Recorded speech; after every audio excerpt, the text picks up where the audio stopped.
जो शुरू हुआ है उस पर बात करेंगे। आपने कहा था कि विघटन 9 जून के बाद स्टार्ट हो जाएगा उनका, ये बात आपने पिछली बार भी कही थी, लेकिन ये सवाल आरएसएस से भी जुड़ा हुआ है। आरएसएस के 100 साल हो गए। आरएसएस का जो लक्ष्य था कि एक हिंदू भारत बनाना या अखंड हिंदू भारत बनाना और इस किस्म का संविधान को बदलना, सब चीजें करना, और आरएसएस के लिए इससे बेहतर समय तो हो नहीं सकता था कि बीजेपी का राज है, सबसे strong prime minister of India है उनके पास, और कुछ रूल्स चेंज करवा लिए उन्होंने, जैसे कि 370 वगैरह भी हो गया।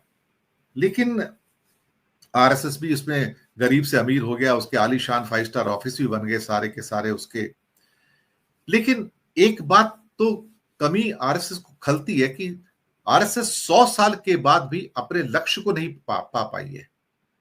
ये क्वेश्चन आता है।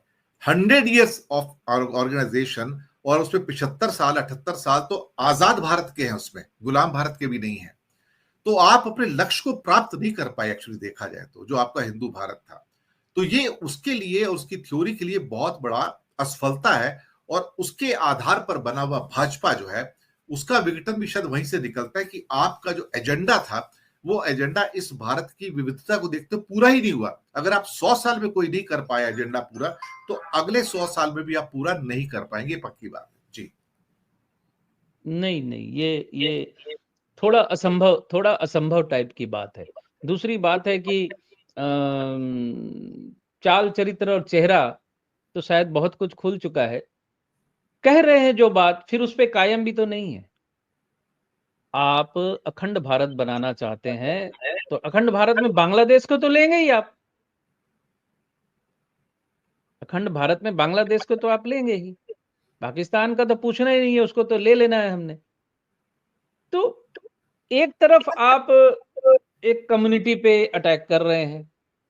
बंगाली कहीं बंगला बोलता हुआ भारतवर्ष में हिंदी क्षेत्रों में कहीं दिख रहा है तो उसको बांग्लादेशी का तकमा लगा दे रहे हैं।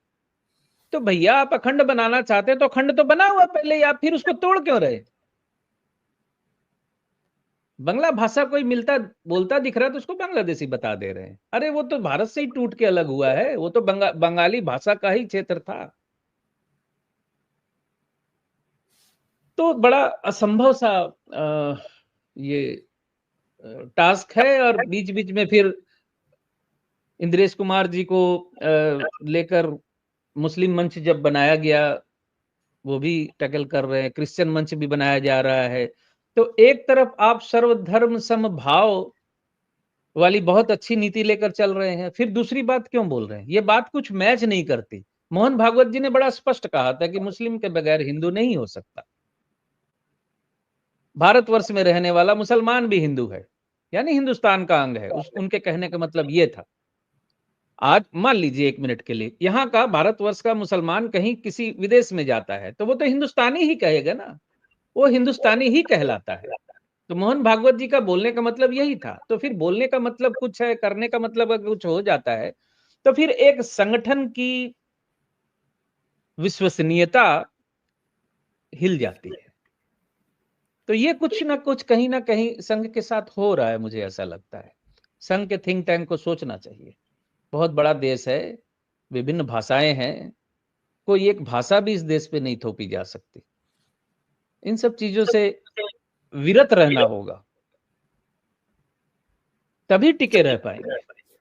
नहीं तो रिलेवेंस, बड़े बड़े संगठन रिलेवेंस खो देते हैं एक समय के बाद। बिखरते समय नहीं लगता सर, बनते बहुत समय लगता है। बिखर तो आदमी यूं जाता है फटाक से। बोलिए।